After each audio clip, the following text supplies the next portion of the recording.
হয় কাল তুমি যাইবা কবরে, যাওয়ার সময় দেখবে চেয়ে গো তোমার সবই রইল পড়ে, যাওয়ার সময় দেখবে চেয়ে গো। আজ না হয় কাল তুমি যাইবা কবরে, যাওয়ার সময় দেখবে চেয়ে গো তোমার সবই রইল পড়ে, যাওয়ার সময় দেখবে চেয়ে গো।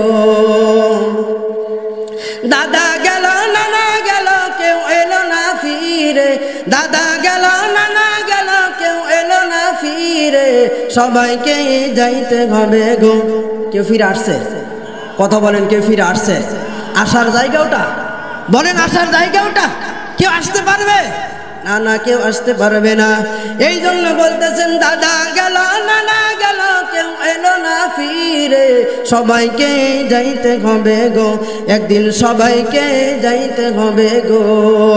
আজ না ভাই কাল তুমি যাইবা কবরে, আজ না ভাই কাল তুমি যাইবা কবরে, যাওয়ার সময় দেখবে চেয়ে গো ভাইজান, যাওয়ার সময় দেখবে চেয়ে গো তোমার সবই রইল পরে, যাওয়ার সময় দেখবে চেয়ে গো।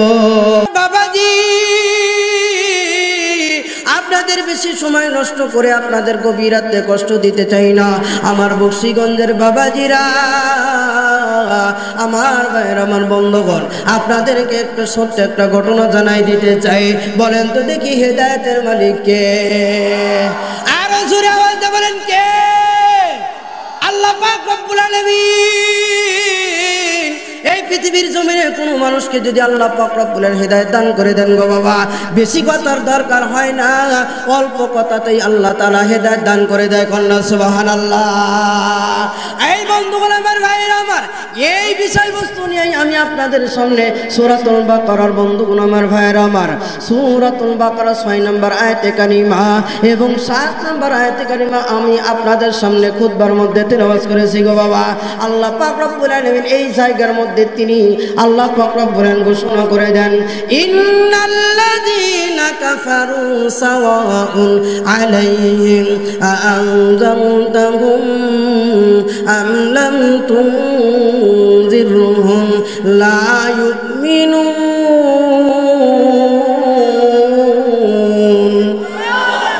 আরো জোরে কন্যা আল্লাহু আকবার।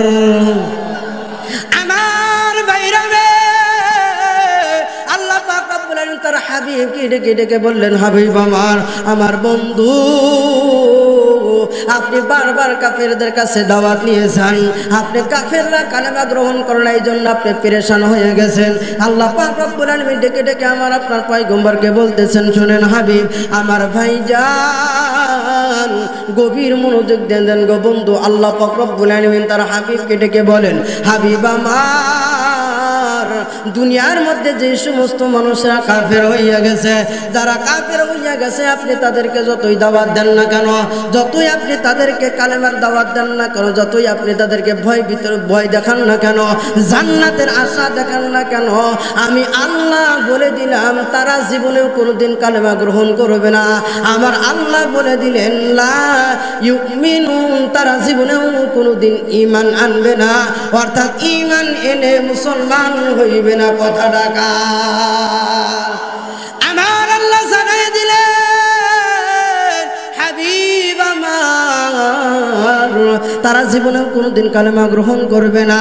আমার আপনার পয়গম্বর আল্লাহ পাক রব্বুল আলামিনকে প্রশ্ন করলেন, কেন কেন কেন, কোন কারণে তারা কালেমা গ্রহণ করবে না? আল্লাহ পাক রব্বুল আলামিন 2 নম্বর আয়াতে কারিমা অর্থাৎ 7 নম্বর আয়াতে কারিমা আল্লাহ পাক রব্বুল আলামিন জানিয়ে দিলেন, হাবিব আমার, ওই সমস্ত মানুষরা এই জন্যই কালেমা গ্রহণ করবে না, কারণটা হইল আমি আল্লাহ জানাই দিলাম, খতামাল্লাহু আলা কুলুবিহিম ওয়া আলা সামউহিম ওয়া আলা আবসারিহিম গিশাওয়া, আমি আল্লাহ পাক রব্বুল আলামিন তাদের অন্তরের মধ্যে মোহর মেরে দিয়েছি এবং তাদের কানের মধ্যে মোহর মেরে দিয়েছি এবং তাদের আমি চোখের মধ্যে মোহর মেরে দিয়েছি। এই মোহর মেরে দেওয়ার কারণে তারা জীবনে কোনোদিন কালেমা গ্রহণ করবে না। কথা ডাকার আরো জোরে বলেন কার? তাহলে আল্লাহ পাক রব্বুল আলামিন আমার বাবা বাজে আমার বন্ধুগণ যদি বলেন তারা জীবনে কোনদিন কালেমা গ্রহণ করবে না, বলেন তো দেখি তাদের কপালে হেদায়েত আছে? কথা বলেন আছে? এই জন্য ছোট্ট একটা দৃষ্টান্ত আপনাদের সামনে আমি দিতে চাই গো বাবা। আমার আপনার পয়গম্বর যেই ফ্যামিলিতে জন্মগ্রহণ করেছেন গো বন্ধু, এই ফ্যামিলির মধ্যে একজন মানুষ সারা জীবন ভর আমার আপনার পয়গম্বরকে, আমার আপনার আদিবকে এত মহব্বত করেছেন, এত ভালোবেসেছেন গো বাবা। তারপরেও কালেমার বারবার দাওয়াত দেওয়ার কারণে বিশ্বনবী জন্মগ্রহণ করেছেন যেই ফ্যামিলির মধ্যে, এত কাছে থাকার পরেও 24 ঘন্টা একত্রিত থাকার পরেও আল্লাহ পাক রব্বুল আলামিন হেদায়েত নামক মহাদৌলতটা তাকে দেন নাই, যার কারণে সেই হেদায়েত পায় নাই, অর্থাৎ কালেমা গ্রহণ করে সেই ব্যক্তি দুনিয়া থেকে যাইতে পারে নাই। আমার ভাইরা, আমার বন্ধুগণ, গভীর মনোযোগ, অন্য কোনো দিকে মন দিলে গো কথা একটু বুঝে আসবে না গো বাবা। আমার আপনার পয়গম্বরের চাচা আবু তালেব, লম্বা ঘটনা গো বাবা, ওই দিকে যাব না। আমি শুধুমাত্র একটা কথা আপনাদেরকে জানাইতে চাই, আল্লাহ যদি হেদায়েত দিয়ে দেন, বেশি কথার দরকার হয় না, অল্প কথার দ্বারাই হেদায়েত দিয়ে দেন কে? আরো জোরে বলে, হেদায়েত দিয়ে দেন কে? আমার আল্লাহ জানাই দিলেন, আপনি যতই তাদেরকে কালেমার দাওয়াত দেন না কেন, আপনি যতই কি তাদেরকে ভয় দেখান না কেন, যতই তাদেরকে আপনি জান্নাতের আশা দেখান না কেন, যতই বলেন তারা ঈমান আনবে না, আল্লাহ বলে দিলেন, তার প্র্যাকটিক্যাল প্রমাণ হইল আমার আপনার পয়গম্বরের চাচা আবু তালেব, সে ছোট থেকে নিয়ে শেষ পর্যন্ত চাচার সাথে ছিল। আমার ভাইয়ের, আমার বন্ধু, বলেন তো দেখি আমার আপনার পয়গম্বরের চাচা আবু তালেব কি কালেমা গ্রহণ করতে পেরেছে? সবাই মনে কথা বলতেন নাই, গ্রহণ করতে পেরেছে? না না না, তিনি কিন্তু কালেমা গ্রহণ করতে পারেন নাই। আমার আপনার পয়গম্বর বারবার চেষ্টা করে তার চাচাকে কি করতে পারলেন না, কালেমা গ্রহণ করাইতে পারলেন না। মুমূর্ষ অবস্থায় কিতাবের মধ্যে এসেছে, মুমূর্ষ অবস্থায় চাচার যখন মৌতের সময় এসে গেছে, এমন মুহূর্তের মধ্যে আমার আপনার পয়গম্বর চাচার জন্য অনেক দরদ নিয়া আমার আপনার পয়গম্বর চাচার মুমূর্ষ অবস্থায় গিয়ে কালেমার দাওয়াত দেন। বলেন তো দেখি, সারা জীবন ভর যিনি মুহাম্মদ সাল্লাল্লাহু আলাইহি ওয়াসাল্লামকে, আমার আপনার পয়গম্বরকে এত মহব্বত করে ভালোবেসে সারা জীবন ভর লালন পালন করলেন, তার জন্য একটি মায়া মহব্বত আছে না নাই?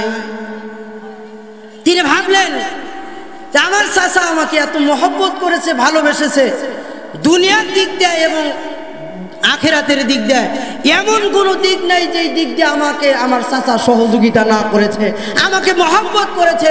দুনিয়ার একটা ঝুঁকি আসবে, আমার চাচা সেটাকে সামাল দিয়েছে। এই চাচা যদি জাহান্নামী হয়ে যায় আর আমি যদি জান্নাতি হয়ে যাই, আমি চাচার জন্য কিছুই করতে পারবো না। এই দরদ নিয়ে আমার আপনার পয়গম্বর চাচার মুমূর্ষ অবস্থায় মরে যাবেন ভাগ, এমন অবস্থার মধ্যে আমার আপনার পয়গম্বর তার চাচার কাছে দাওয়াত নিয়ে গেলেন। চাচা, আপনার সময় তো শেষ, এখন তো আপনার দুনিয়ার জিন্দিগির সময় শেষ হয়ে গেছে, আখিরাতের জিন্দিগি শুরু হয়ে যাবে। এই দুনিয়ার জিন্দিগি আজকে শেষ হয়ে যাইতেছে, একদিন শুরু হয়েছিল শেষ হয়ে যাইতেছে, কিন্তু আখিরাতের জিন্দিগি এমন একটা জিন্দিগি আজকে আপনার শুরু হবে, জীবনেও কোনদিন শেষ হবে না। সেই জিন্দিগি আপনার সামনে অপেক্ষা করতেছে। চাচা, শুধুমাত্র মুমূর্ষ অবস্থায় একবার কালেমা পড়েন, বাকি কাজ করার দায়িত্ব আমার, আপনি শুধু একবার কালেমা পড়ে নেন। আমার ভাইয়ের, আমার বন্ধুগণ, এইবার আমার আপনার পয়গম্বরের চাচা কিতাবের মধ্যে লেখেন গো বাবাজি, আমার বন্ধুগণ, আমার ভাইয়ের, আমার আপনার পয়গম্বর যখন চাচাকে মুমূর্ষ অবস্থায় যখন দাওয়াত নিয়ে গেলেন, এমন মুহূর্তের মধ্যে চাচা ঠোঁটটা নড়াইতেছেন, একটু একটু পড়বেন ভাগ। এমন মুহূর্তের মধ্যে চতুর্পাশে বসা আছে আবু জেহেল, উতবা, সাইবা, বড় বড় কাফেররা বসা আছে। এমন মুহূর্তের মধ্যে আবু জেহেল বলে উঠলো, দেখো আবু তালেব তার ভাতিজার ধর্ম, লাস্ট মুহূর্তে তার বাপ দাদার ধর্মের উপরে কালি লাগাইয়া সে তার ভাতিজার কালেমা গ্রহণ করে দুনিয়া থেকে যাইতেছে। এর চাইতে খারাপ আর কোনো কথা হইতে পারে না। এমন মুহূর্তের মধ্যে আমার আপনার পয়গম্বরের চাচা বললেন, না না, আমি কালেমা গ্রহণ করতে পারবো না, আমার সমাজের মানুষেরা, আমার নেতা কর্মীরা বলবে কি? নাউজুবিল্লাহ। এই জন্য বাবাজি বলেন তো দেখি হেদায়েতের মালিক কে?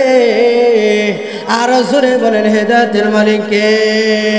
আল্লাহ যদি হেদায়েত না দেয় সারা জীবন ভর, আমার ভাইয়ের, আমার বন্ধুগণ, আমার সারা জীবন ভর কালেমার দাওয়াত দিলেন, কিন্তু সেই কালেমা গ্রহণ করলেন না, অর্থাৎ আল্লাহ পাক রব্বুল আলামিন তাকে হেদায়েত দান করে দেন নাই।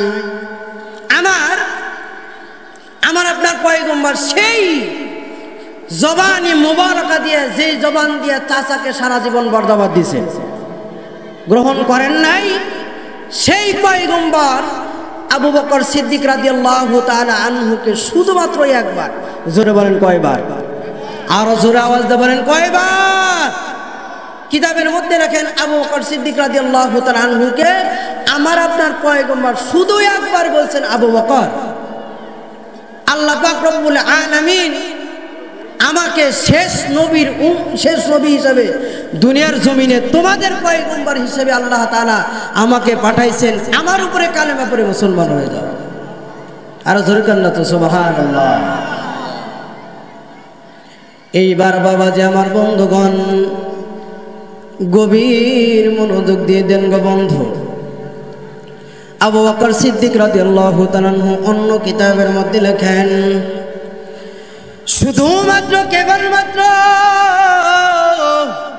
শুধুমাত্র জিজ্ঞাসা করলেন, আপনি যে আল্লাহ পাক রব্বুল আলামিনের পক্ষ থেকে পয়গম্বর, শুধুমাত্র একটা প্রমাণ দেন। এইবার আবু বকর সিদ্দিক রাদিয়াল্লাহু তাআলা যখন আমার আপনার পয়গম্বরকে প্রমাণের জন্য বললেন, এইবার আমার আপনার পয়গম্বর শুধুমাত্র বললেন, আবু বকর রে, তুমি যে সিরিয়ায় ব্যবসার জন্য গিয়েছিলা, একজন ইহুদি তোমাকে একটা কথা বলেছিল, ওই কথাটাই আমি পয়গম্বর হওয়ার দলিল কন্যা মারহাবা। আর জোরে কন্যা সুবহানাল্লাহ। এইবার আমার আপনার পয়গম্বর এই কথা বলার সঙ্গে সঙ্গে আবু বকর সিদ্দিক রাদিয়াল্লাহু তাআলা আনহু আর কোনো দেরি করলেন না। দেরি না করে সাথে সাথে কালেমা পড়ে সাথে সাথে মুসলমান হয়ে যায়। লা ইলাহা ইল্লাল্লাহ। জোরে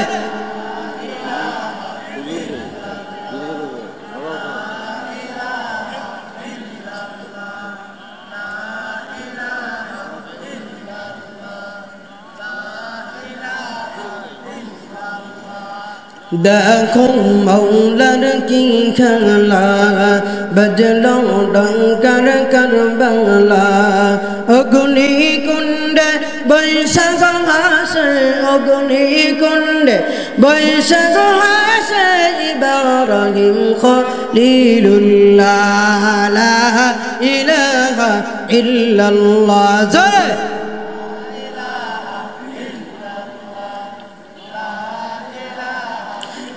লা ইলাহা ইল্লাল্লাহু মুহাম্মাদুর রাসূলুল্লাহ সাল্লাল্লাহু আলাইহি ওয়াসাল্লাম। এই জন্য আমার বাবাজি, আমার বন্ধুগণ, আপনাদেরকে সামনে আর একটা ছোট্ট ঘটনা আমি আপনাদেরকে তুলে ধরতে চাই যে আল্লাহ পাক রব্বুল আলামিন যদি হেদায়েত দান করে দেন তাহলে বেশি কথার দরকার হয় না। আপনারা হয়তো নাম শুনেছেন জুনায়েদ বাগদাদি রহমাতুল্লাহি আলাইহি, নাম শুনেছেন না? জুনায়েদ বাগদাদি রহমাতুল্লাহি আলাইহি আল্লাহর একটা বড় একজন ওলি ছিলেন। এই জুনায়েদ বাগদাদি রহমাতুল্লাহি আলাইহির সাথে একজন ইহুদি যুবকের অনেক গভীর সম্পর্ক ছিল। বাবাজি আমার বন্ধুগণ, গভীর মনোযোগ দিয়ে কথাটা শুনতে হবে অল্প সময়, তারপরে আমি বিদায় নিয়ে চলে যাবো ইনশাআল্লাহ। এই বাবাজিরা উঠতেছেন কেন? উঠেন না, অল্প সময়। জুনায়েদ বাগদাদি রহমাতুল্লাহি আলাইহির সাথে এক ইহুদির সম্পর্ক, গভীর বন্ধুত্ব। জোরে বলেন কার সাথে? ইহুদির সম্পর্ক, গভীর বন্ধুত্ব হইতেই পারে। এই জুনায়েদ বাগদাদি রহমাতুল্লাহি আলাইহির সাথে প্রতিদিন ইহুদি, এমন কোনো দিন নেই জুনায়েদ বাগদাদি রহমাতুল্লাহি আলাইহির সাথে একত্রিত বসেন, কথা বলেন, অনেক সময় আলাপ গল্প করেন। এরকম ভাবে বন্ধুত্ব গড়ে উঠেছে। একজন বন্ধু আর একজনের সাথে যদি সম্পর্ক গড়ে ওঠে তাহলে তারাই জানে তার সাথে যদি একদিন দেখা না হয়, একদিন যদি কথা না হয়, মনের মধ্যে কষ্ট হয়, হয় কি হয় না বলেন? জুনায়েদ বাগদাদী রহমাতুল্লাহি আলাইহির সাথে এই ইহুদির গভীর সম্পর্ক। জুনায়েদ বাগদাদী রহমাতুল্লাহি আলাইহি প্রতিদিন এই যুবক তার সাথে সময় দেন, মাঝে মধ্যে কালেমার দাওয়াত দেন। সুবহানাল্লাহ। জুনায়েদ বাগদাদী রহমাতুল্লাহি আলাইহির কাছে একদিন আসছেন, লম্বা ঘটনা। একদিন আসছেন, আসার পরে প্রতিদিন লম্বা টাইম গল্প করেন, কোনোদিন বিরক্ত হন না, তাড়াতাড়ি বাড়ি যাবেন এটাও বলেন না। তো হঠাৎ করে একদিন জুনায়েদ বাগদাদী রহমাতুল্লাহি আলাইহির কাছে এই যুবক আসছেন, আসার পরে বলতেছেন, হুজুর আমাকে আজকে তাড়াতাড়ি ছুটি দেন, বাড়িতে যাইতে হবে। কেন কেন তোমাকে যাইতে হবে? আমার ভাইর, আমার বন্ধুগণ, জুনায়েদ বাগদাদী রহমাতুল্লাহি আলাইহি এই যুবককে যখন জিজ্ঞাসা করলেন, হে যুবক তোমার আজকে কেন তাড়াহুড়া করতেছ, কেন কেন কোন কারণে তোমাকে আজকে বাড়িতে যাইতে হবে আমাকে বলে দাও। আমার ভাইয়ের, আমার বন্ধুগণ গভীর মনোযোগ দিয়ে দেন গো বন্ধু, অল্প সময়ের মধ্যে ঘটনাটা শেষ করে দিয়ে আমি বিদায় নিয়ে চলে যাব। আমার ভাইরা, এইবার জুনায়েদ বাগদাদী রহমাতুল্লাহি আলাইহি এই যুবককে যখন জিজ্ঞাসা করলেন, এইভাবে যখন আমার ভাইয়ের, আমার বন্ধুরা, আমার জুনায়েদ বাগদাদী রহমাতুল্লাহি আলাইহি যখন ওই যুবককে জিজ্ঞাসা করলেন, কেন কোন কারণে আজকে তুমি তাড়াহুড়া করতেছো বাড়িতে যাওয়ার জন্য আমাকে বলো। এইবার বাবাজি জুনায়েদ বাগদাদী রহমাতুল্লাহি আলাইহি যখন ওই ইহুদিকে বললেন, শোনো আমি আজকে বাড়িতে যাওয়ার জন্য চাইতেছি, বিশাল বড় আমাদের ইহুদিদের একটা সমাবেশ আছে, এই সকল ইহুদি ওই জায়গায় সমবেত হবে আজকে, এই জন্য আমাকে তাড়াতাড়ি করতেছি, বাড়িতে যাইতে হবে। এইবার জুনায়েদ বাগদাদী রহমাতুল্লাহি আলাইহি বললেন, ঠিক আছে। আবার দ্বিতীয়বার বললেন, ঠিক আছে তুমি আজকে তাড়াতাড়ি করতেছো বাড়িতে যাওয়ার জন্য, তবে আমার একটা আবদার হইল, আমি ওই তোমাদের সমাবেশের মধ্যে আমি তোমার সাথে যাইতে চাই। এইবার যুবক বললেন, না না না হুজুর আপনি ওই জায়গায় যাইতে পারবেন না। এইবার জুনায়েদ বাগদাদী রাহমাতুল্লাহি আলাইহি যুবককে ডেকে বলতেছেন, কেন কেন কোন কারণে আমি তোমাদের সমাবেশের মধ্যে যাইতে পারবো না? এইবার ওই ইহুদি যুবক বলতেছে, হুজুর আমাদের আইন কানুন সম্পর্কে হয়তো আপনি জানেন না, আমাদের ওই জায়গার মধ্যে কোনো একটা মুসলমান যদি আগমন হয়, সাথে সাথে কোনো কৈফিয়ত চলে না, তার জন্য কোনো সুপারিশে চলে না, ধরা পড়ার সঙ্গে সঙ্গে আমাদের ইহুদিরা তাদেরকে কতল করে ফেলে। অতএব হুজুর আপনার সাথে আমার সাথে বন্ধুত্ব আছে, ভালো আছে, আপনার কোনো ক্ষতি হোক এই ব্যাপারটা আমি চাই না। কন্যা সুবহানাল্লাহ। এইবার জুনায়েদ বাগদাদী রহমাতুল্লাহি আলাইহি বললেন, না আমি তোমাদের সমাবেশের মধ্যে যাব, তবে লাস্ট শর্ত হইল তোমাদের যেই সুরত ধরে যেই রূপটা ধারণ করে তোমাদের ওই সমাবেশের মধ্যে গেলে বুঝতে পারবে না, সেই রূপটা ধরে আমি তোমাদের ওই সমাবেশের মধ্যে যাইতে চাই। অর্থাৎ তোমাদের ইহুদিদের পোশাক পরে ইহুদিদের ভেষ ধরে হইলেও তোমাদের ওই সমাবেশের মধ্যে আমি যাইতে চাই, তাও আমি তোমাদের ওই সমাবেশের মধ্যে আজকে যাব। আমার ভাইরা রে, গভীর মনোযোগ দিয়ে দেন গো বন্ধু, অল্প সময় যেহেতু আমাকে ওয়ার্নিং দিয়ে দিয়েছে হুজুর আপনার সময় শেষ, এই জন্য বাবাজি আমার বন্ধুগণ আপনাদের বেশি সময় নষ্ট করবো না, শুধুমাত্র ঘটনাটা সংক্ষিপ্তভাবে বলে দেই। এইবার জুনায়েদ বাগদাদী রাহমাতুল্লাহি আলাইহি যাওয়ার পরে দেখতেছেন বিশাল বড় একটা সামিয়ানা করা হয়েছে, বিশাল বড় একটা স্টেজ করা হয়েছে, সুন্দর একটা আসন করে দেওয়া হয়েছে। ওই জায়গার মধ্যে প্রতি বছর একজন করে বুড়ো ইহুদিকে, একজন ইহুদি বয়স্ক ইহুদিকে বসিয়ে দেওয়া হয়, সেই অনুযায়ী তাদেরকে সেই একটা ইহুদি নসিহত করে, এই নসিহত অনুযায়ী সে সারা বছর তারা জীবন যাপন করে। এই ইহুদিরা এখন পর্যন্ত এসে বসেন, আসনটা খালি আছে। আমার ভাইরা রে, এইবার জুনায়েদ বাগদাদী রাহমাতুল্লাহি আলাইহি বলতেছেন, আমি দেখতে দেখতে দেখলাম ওই ইহুদিটা, ওই বয়স্ক ইহুদি ওই তার আসন অলঙ্কৃত করলেন, এমন মুহূর্তের মধ্যে মাইক দিয়ে ঘোষণা হয়ে গেল, এখন আপনাদের সামনে নসিহত করবেন অমকে। এইবার জুনায়েদ বাগদাদী রাহমাতুল্লাহি আলাইহি এই দৃশ্যগুলো দেখতেছেন, দেখার পরে দেখতেছেন ইহুদি যখন এই জায়গার মধ্যে বসলো, ঠিক আছে, যখন ইহুদি যখন বসলো, বসার পরে তার নামটা ঘোষণা হয়ে গেছে। আমি যখন এইখানে বসলাম, বসার পরে আমার নামটা ঘোষণা হয়ে গেছে। এখন আপনাদের সামনে কথা বলবেন, নসিহত পেশ করবেন হযরত মাওলানা মুফতি আব্দুর রাজ্জাক সিরাজি সাহেব, শুধুমাত্র টাঙ্গাইল হইতে আগত। এমন মুহূর্তের মধ্যে এখানে আমি বসে শুধুমাত্র চুপ করে বসা আছি। 1 minute, 2 minute, 3 minute, 4 minute, 5 minute অতিবাহিত হয়ে গেল, আমি কোনো কথা বলতেছি না, নিচের দিকে তাকায় বসে আছি। এমন মুহূর্তের মধ্যে আপনাদের মাঝখান থেকে কিছু লোক এই কথাটা বলাটা স্বাভাবিক, হুজুর আপনার কথাটা, আপনার ঘোষণা, নাম ঘোষণা হয়ে গেছে, তাও তো 5 মিনিট হয়ে গেল, হুজুর আপনার সময়ের মতো সময় চলে যাইতেছে, আপনি কথা বলতেছেন না, কারণটা কি বলবেন কে বলবেন না বলেন, বড়টা স্বাভাবিক কিনা বলেন। এমন মুহূর্তের মধ্যে ইহুদি বসে কোনো কথা বলতেছেন, নিচের দিকে তাকায় রয়েছেন। এমন মুহূর্তের মধ্যে আপনাদের মধ্যে থেকে মানুষগুলা সবাই প্রশ্ন করে বলছে, ইহুদিরা, হুজুর আপনি এত নসিহত করেন সারা জীবন ভর, আজকে আপনার নামটা ঘোষণা হওয়ার পরেও আপনি এখন পর্যন্ত কোনো কথা বলতেছেন না, কারণটা কি?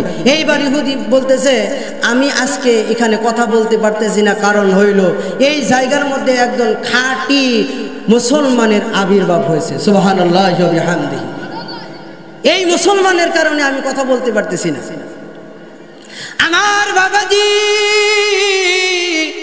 এইবার জুনায়েদ বাগদাদী রহমাতুল্লাহি আলাইহি যখন তার কথা ঘোষণা হয়ে গেল, তাকে পাকড়াও করে নিয়ে আসো, ধরে নিয়ে আসো, তাকে কতল করে ফেলো। এইবার এই ইহুদি বলতেছেন, না না, তোমরা তাকে ফুলের টোকা পর্যন্ত দিতে পারবে না, তাকে তোমরা আঘাত করতে পারবে না, আমার কাছে তোমরা এই স্টেজের উপরে নিয়ে আসো। এইবার স্টেজের উপরে নিয়ে আসা হইল, জিজ্ঞাসা করা হইল, তুমি হয়তোবা আমাদের ইহুদিদের সমাবেশের মধ্যে আসার, তুমি হয়তোবা আইন কানুন সম্পর্কে কিছুই জানো না। এইবার জুনায়েদ বাগদাদী রহমাতুল্লাহ আলাইহি বলতেছেন, না না আমি সবই জানি, সুবহানাল্লাহ। না না আমি সবই জানি। এইবার জুনায়েদ বাগদাদী রহমাতুল্লাহ আলাইহিকে বলতেছেন, তুমি যেহেতু জানো, তাহলে কেন কেন কোন কারণে নিজের জীবনের ঝুঁকি নিয়া তুমি আমাদের সমাবেশের মধ্যে আগমন করেছ?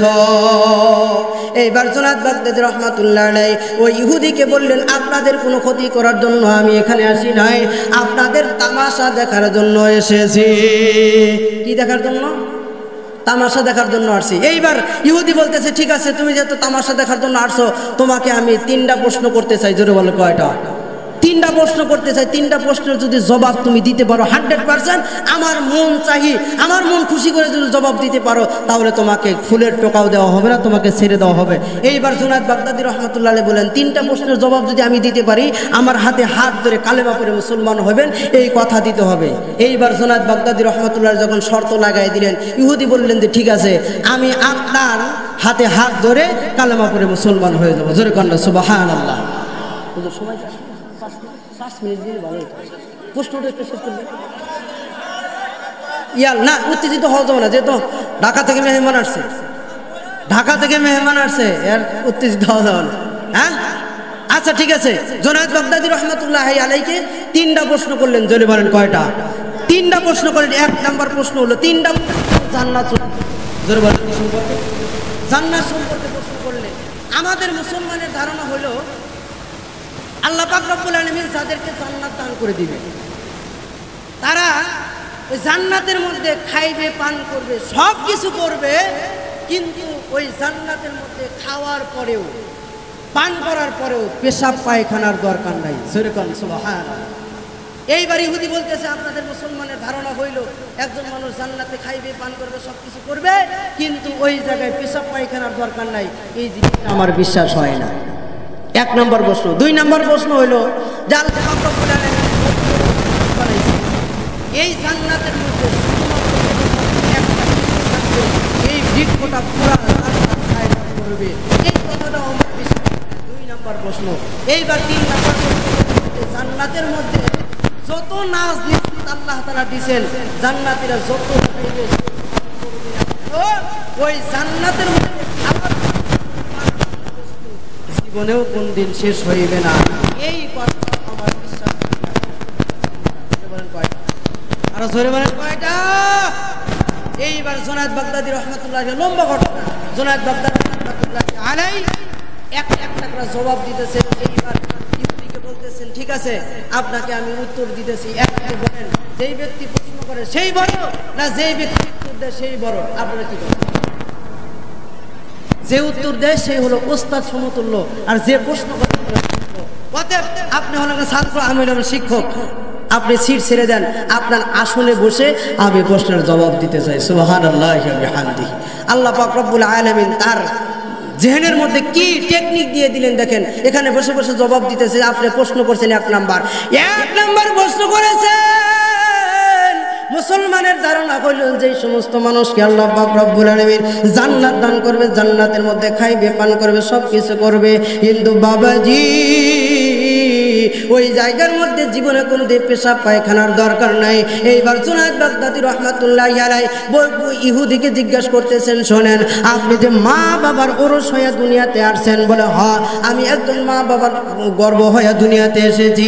এইবার জুনায়েদ বাগদাদী রাহমাতুল্লাহি আলাইহি ওই বুড়ো ইহুদিকে জিজ্ঞাসা করলেন, শোনেন আপনি মার গর্ভের মধ্যে 10 মাস 10 দিন অবস্থান করেছিলেন, বলেন তো দেখি ওই জায়গায় কয়দিন পেশাব পায়খানা করেছিলেন? করছেন কোনদিন? শুনছেন কোনদিন? শোনার পরে এমন হয়েছে। এখন বর্তমান যদিও শোনা যায় যে বাচ্চা পেটের মধ্যে আছে কিন্তু বাচ্চা পেশাব করে দিয়েছে, তার কিছুক্ষণ পরে সংবাদ আছে হয়তো বা মা মারা গেছে, না হয় সন্তান মারা গেছে। কথা বলেন ঠিক না বেঠি? এই জন্য জুনায়েদ বাগদাদী রাহমাতুল্লাহি আলাইহি বললেন, শোনেন আপনি একটা মার ওরস হয়ে দুনিয়াতে আসছেন, কিন্তু মার পেটের মধ্যে 10 মাস 10 দিন ছিলেন, ওই জায়গায় কয়দিন পেশাব করছেন, পায়খানা করছেন? এইবার পুরো ইহুদি বলতেছেন, না একদিনও করতে পারি নাই, একদিনও করতে হয় নাই। এইবার জুনায়েদ বাগদাদী রাহমাতুল্লাহি আলাইহি ওই ইহুদিকে বললেন যে যেই আল্লাহ পাক রব্বুল আলামিন মার পেটের মধ্যে সংরক্ষিত ছোট্ট একটা জায়গা, যেই জায়গার মধ্যে আপনি খাইছেন, পান করছেন, তারপরেও মার পেটের মধ্যে পেশাব পায়খানা করার দরকার হয় নাই। আল্লাহ পাক সেই আল্লাহই জান্নাত বানাইছেন, সেই জান্নাতের মধ্যে এমন ডিজাইনের খাবার আল্লাহ তাআলা বানাইছেন, জান্নাতীরা খাবে, পান করবে, পেশাবের দরকার নাই, পায়খানারও দরকার নেই। সুবহানাল্লাহ, আওয়াজটা জোরে পাইলেন না? জোরে কোন না সুবহানাল্লাহ। এইবার দ্বিতীয় নাম্বার প্রশ্ন ছিল আল্লাহ পাক রব্বুল আলামিন এই দুনিয়ার এই পৃথিবীতে আল্লাহ পাক রব্বুল আলামিন যত বড় জান্নাত আল্লাহ পাক রব্বুল আলামিন বানাইছেন গো বাবা, এই জান্নাতের মধ্যে একটা বৃক্ষ থাকবে, যেই বৃক্ষটা পুরা জান্নাত ছাই লাভ করবে। এই জিনিসটা ইহুদির বিশ্বাস হয় না। এইবার আল্লাহ পাক রব্বুল আলামিনের ওলি জুনায়েদ বাগদাদী রাহমাতুল্লাহি আলাইহি বললেন, শোনেন এই পৃথিবী নামক আল্লাহ পাক রব্বুল আলামিন পৃথিবী বানাইছেন কয়টা? দেশ বানাইছেন কয়টা? আল্লাহ পাক রব্বুল আলামিন পৃথিবী বিভিন্ন রাষ্ট্র বিভিন্ন নাম দিয়ে আল্লাহ পাক রব্বুল আলামিন তৈরি করে দিয়া আমার আল্লাহ সূর্য তৈরি করেছেন। জোরে বলেন কয়টা? আরো জোরে। নাকি বাংলাদেশের জন্য এক সূর্য আলো দিতেছে, ভারতের জন্য আর একটা, পাকিস্তানের জন্য আর একটা, হ্যাঁ আমেরিকার জন্য আর একটা, না তো? নাকি একটাই? আমার ভাইরা রে, এইবার জুনায়েদ বাগদাদী রাহমাতুল্লাহি আলাইহি ইহুদিকে ডেকে ডেকে বললেন, আমার আল্লাহ পৃথিবী বানাইছেন, এই পৃথিবীর মধ্যে সূর্য তৈরি করেছেন একটা, এই পৃথিবীর মধ্যে একটা সূর্য তৈরি করে যেরকম ভাবে পুরা পৃথিবীর মধ্যে আল্লাহ পাক রব্বুল আলামিন আলো পৌঁছাইয়া দিতেছেন, ঠিক তেমনি ভাবে আল্লাহ পাক রব্বুল আলামিন আর জান্নাতের মধ্যে একটা এমন একটা বৃক্ষ বানাইবেন যে বৃক্ষটা পুরা জান্নাত ছাই লাভ করবে। কন্যা মারহাবা। আমার ভাইরা রে, তৃতীয় নাম্বার প্রশ্ন হইল, তিনি বলেছেন যে জান্নাতের মধ্যে যত পান করবে না কেন, যত খাইবে না কেন, জীবনে কোনোদিন পান করার বস্তু, জীবনে কোনোদিন খাওয়ানো বস্তু শেষ হইবে না। এইবার জুনায়েদ বাগদাদী রাহমাতুল্লাহি আলাইহি বললেন, আজ থেকে 1450 বছর আগে আল্লাহ পাক রব্বুল আলামিন কালামুল্লাহ শরীফের মধ্যে সূরাতুল ফাতিহা এমন একটা কিতাব, এই সূরাতুল ফাতিহা এমন একটা সূরা আল্লাহ পাক রব্বুল আলামিন নাজিল করে দেখাই দিলেন, পৃথিবীর মানুষকে শোনো, এমন একটা সূরা আমি তোমাদের মধ্যে নাজিল করে দিলাম। এই পৃথিবীর মধ্যে যত দিন যায়, যত নামাজ পড়তে হয়, যত নামাজ আদায় করতে হয়, আল্লাহ পাক রব্বুল আলামিন ওই শিবানী কালামুল্লাহ শরীফের প্রথম নাম্বার সূরা, এই সূরাটা এমন কোন রাকাত নাই, এমন কোন নামাজ নাই যে নামাজের মধ্যে তেলাওয়াত করতে হয় না। আজ পর্যন্ত কোনো মুসলমানকে এই কথা বলতে শুনি নাই।